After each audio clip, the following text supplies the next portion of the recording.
Cam, what is up? Hope everyone's doing well. It's my birthday week, so it's Friday. I turn 29. Oh, yay.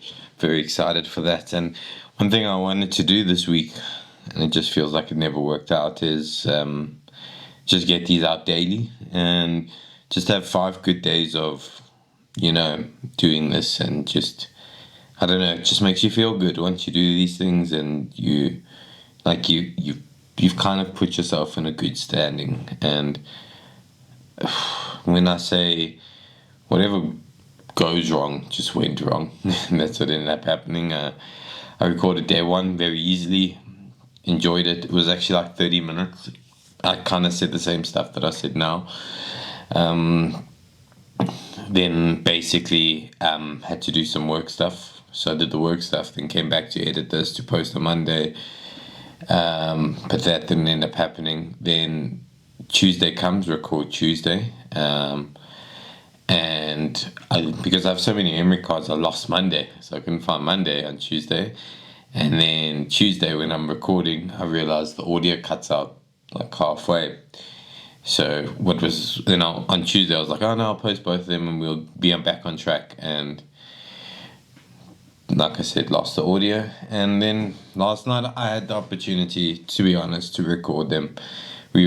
And partially I wanted to do it, but I was a bit upset last night. And I think I don't know. We have these like moments, and I think this was like summed up by me last night when I didn't want to do it. Well, I wanted to do it, but I didn't want to do it. Where things just don't go away, and that's entirely normal. It's tough, like I said, because in the one episode I'm literally going, I just feel like I'm getting a lot of small wins. I'm so happy about that, and it's just making life a bit better.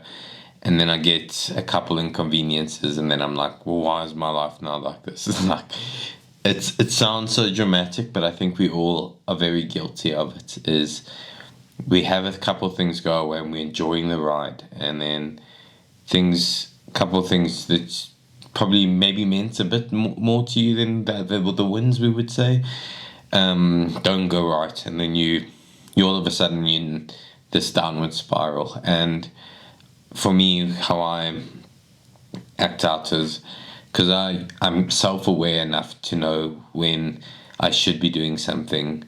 I don't do it purposefully in the sense of I'm acting out and why must I do this? If that's how it's going to be, then I should just quit anyway. And that was a big part of what ended up doing last night. Is I was sitting here, played 2 games, and I was like, I'm just gonna keep playing. I don't care if God didn't want it. If God wanted it out, He would have just made sure that everything was fine. And yeah, that's why I continued. And yeah, there's these moments, like I just said, where we just feel. And for me, I felt it, man. I wasn't feeling good last night, and where you just feel like sometimes a few things just aren't going your way. You have these like emotional outbursts. Is that the right way to say it? And you just wanna, I don't know. You just wanna do the wrong thing because it feels right in the moment. And although I gave into it a lot, I still monitored what I did, and I just say that it's not the right thing to do. I think I woke up today and I was just like, you know what, like, just accept that yesterday was bad, but that doesn't mean today can't be good. And that's the mentality I woke up with this morning. It's just things can not go your way, but are you gonna sit and continue to make the situation worse, or actively seek not doing what you feel called to do, what you feel led to do? Because in turn you're just losing a lot of what you need. You can miss your blessings. You can miss your, I don't know, your sanity even. I think for me, these things just give me some sanity. I feel so clear when I talk to people about things with God now, and my thoughts and processes are all somewhat aligned because I have these conversations. Although I'm not talking to anyone at the moment, it's nice to have these back and forths in my head, and then talking to them and seeing where I stand with these things. So yeah, just a quick message there for if anyone is going through anything. Obviously, it's temporary, and yeah, to focus on your part. I think these next two stories, we will probably try to get them done today, but they focus on that. And ironically, the one message I literally sat and I was like, you know what, like just focus on doing what your word is. Just chip away at whatever. Doesn't matter about the outside noise. Doesn't matter about all these external factors. Do what you feel led to do, and then when that's done, you'll see the bigger picture. And last night I definitely failed to do that. So yeah, I'm here today. I'm probably gonna have 3 episodes. I'm going birthday shopping, so this, yeah. One thing that I said in the first episode, I'm just gonna reiterate it now, is that I've learned to be grateful for everything I had, despite last night. Like, yeah, I think I had someone come to me and they're like, "What do you want for your birthday?" And I'm like, "I don't really know anymore. Like, I'm not at the stage where I feel I want anything anymore. I feel I'm content with everything I had, and I've felt blessed enough that everything that I need is always looked after. And for me, to operate, to have a sane mindset, to just feel good. That's all. That's the main thing. Hey? So people always go like, you become so difficult to buy for, and it's just because I think before it was so easy, just going, I want this, I want this, I want this, I want this, and it feels good to have these things in the moment. But I'm just sitting looking back, and I'm like, I've gotten a lot of things that I want, and it's good in the moment. Long term, do I keep using them? Some things, yes. Other things, not so much. And I'm just like, God's provided everything that I need. So for me, my job is to like do this stuff, is to get my business going to a stage where I can look after myself and look after someone with me. I would like to do, and then yeah, that's all I want right now. That's my life. The cats are going at it. But yeah, so they did, although they're frustrating, they do find it refreshing. That's what they were telling me. Because yeah, you don't get many people who can just sit and go, you know what, I'm good with what I've got. And I think we need to sit back sometimes and just go, you know what, God, I don't need anything. All I need is, I need word. I need guidance. I need those kind of things.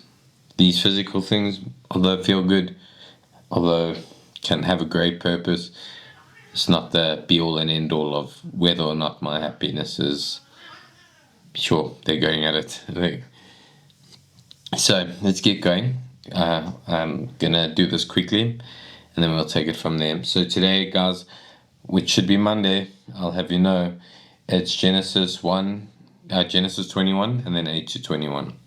So it's the birth and near sacrifice of Isaac. So yeah, we will have the conversation. I obviously know the story. You guys can either read on your own or listen to me. So let's just get going. So Hagar and Ishmael are sent away. When Isaac grew up and was about to be weaned, Abraham prepared a huge feast to celebrate the occasion. But Sarah saw Ishmael, the son of Abraham, and her Egyptian servant Hagar, making fun of her son Isaac. So she turned to Abraham and demanded, "Get rid of that slave woman and her son. He is not going to share the inheritance with my son Isaac. I won't have it." This upset Abraham very much because Ishmael was his son. But God told Abraham, "Do not be upset over the boy and your servant. Do whatever Sarah tells you, for Isaac is the son through whom your descendants will be counted. But I will also make a nation of the descendants of Hagar's son, because he is your son too." So Abraham got up early the next morning, prepared food and a container of water, and strapped them on Hagar's shoulders. Then he sent her away with their son, and she wandered aimlessly in the wilderness of Beersheba. When the water was gone, she put the boy in the shade of a bush. Then she went and sat down by herself, about 100 yards away. "I don't want to watch the boy die," she said, as she burst into tears. But God heard the boy crying, and an angel of God called to Hagar from heaven. "Hagar, what's wrong? Do not be afraid. God has heard the boy crying as he lies there. Go to him and comfort him, for I will make a great nation of his descendants." Then God opened Hagar's eyes, and she saw a well full of water. She quickly filled her water container and gave the boy a drink. And God was with the boy as he grew up in the wilderness. He became a skillful archer, and he settled in the wilderness of Paran. His mother arranged for him to marry a woman from the land of Egypt. So, this story and the next story, common themes.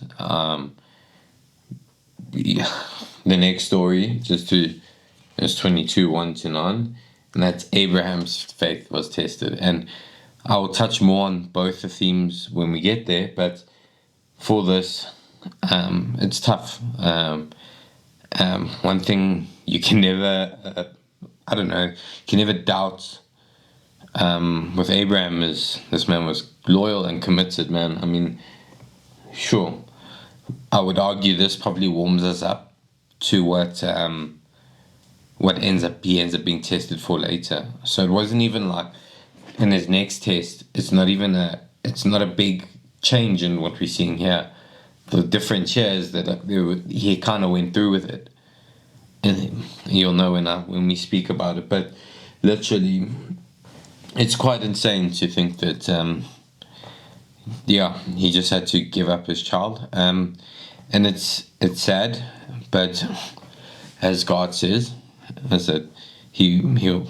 I don't know, from what I understand from everything that we've read, is that God isn't just going to kill people. He isn't just going to show there's punishments and stuff like that, which different story. But God's not going to ask you to sacrifice any people. We are made in His image, and human sacrifice does not come with what He asks of us. That's what God did with Jesus. That was His Son. That He did that sacrifice. I don't think God expects any of us to do that sacrifice, because that's the sacrifice He made. He did that for us. So we don't live in eternal death, but we live in eternal life when we die. So it's always difficult finding exactly the right thing to say. I think this is very difficult. Like I say, I ain't no pastor, and I just sit here and I just tell you what my dots are connecting in my brain and how I apply this to my life. So yeah, sometimes, like you saw here, it's a tough thing. Like giving up your son is very difficult. And like I said earlier, is that for me, I always see myself as the expendable person. I'd rather have it be me than anyone else in my inner circle, just because, if I always say that like the potential of people's lives, potential of human life is always felt limitless. And I think when you're made in God's image and you understand these things and you can identify skills and you follow the word, I think that in itself will show it.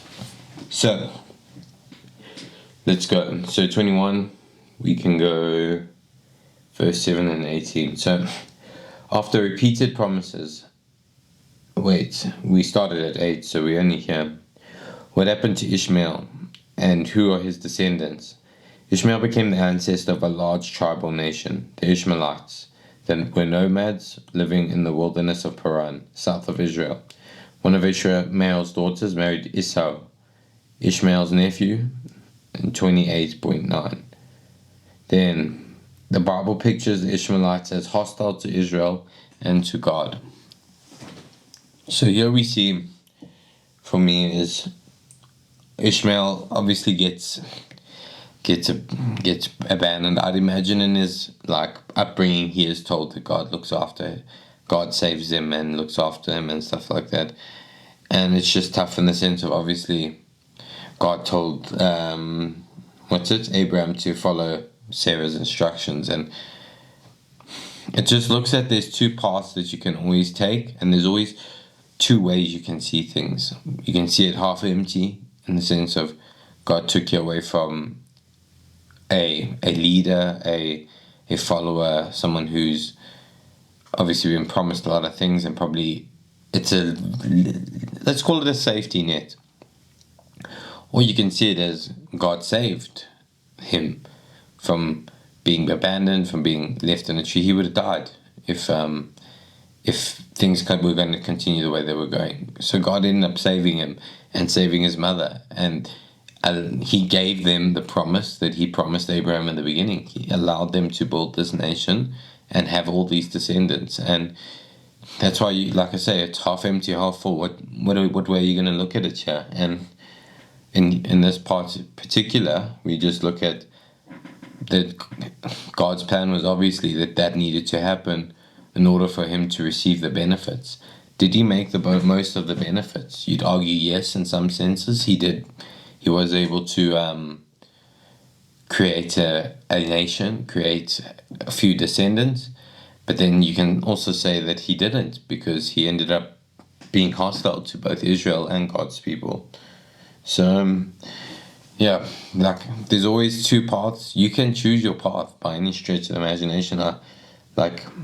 It's tough to say which one was right and which one's wrong here, because it just becomes a matter of perspective, in my opinion. I mean, I know how I would feel in this situation. I'd also feel very hard done by.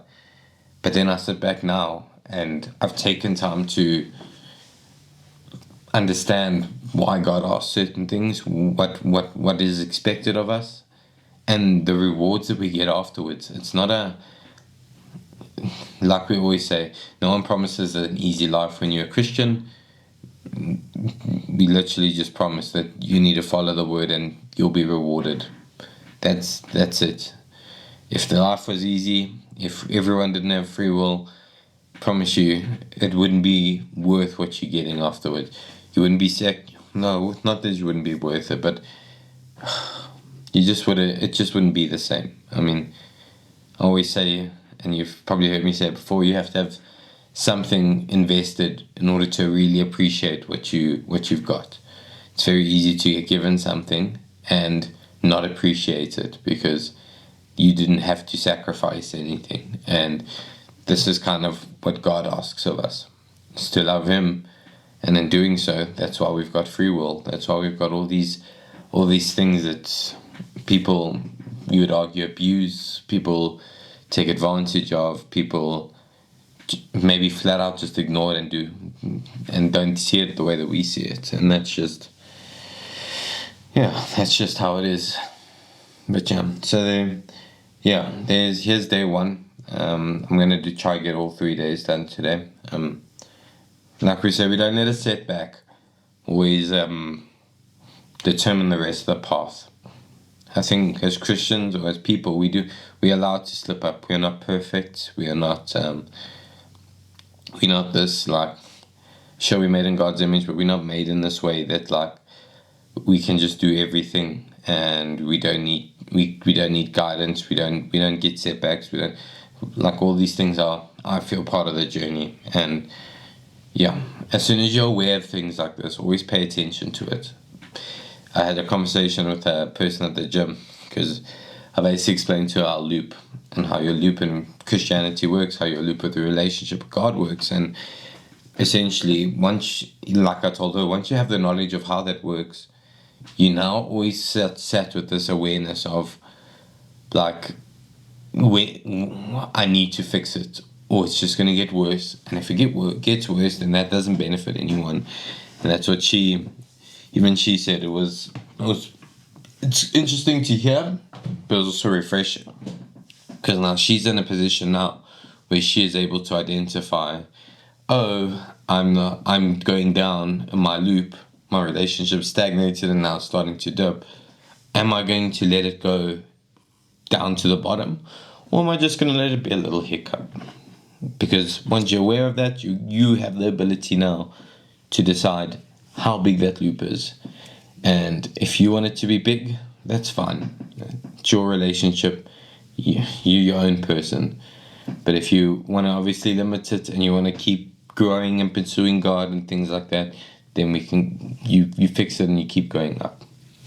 Sometimes we do need a big deep dip though, in order just to test us, to harden us, to teach us the sacrifice that we're gonna make. It's very easy just to like stay on the up, or it's not easy, but like keep that loop small.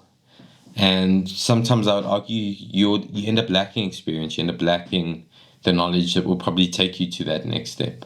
So yeah, thank you for listening, guys. Hope you have a good day. And yeah, I'll check you guys just now.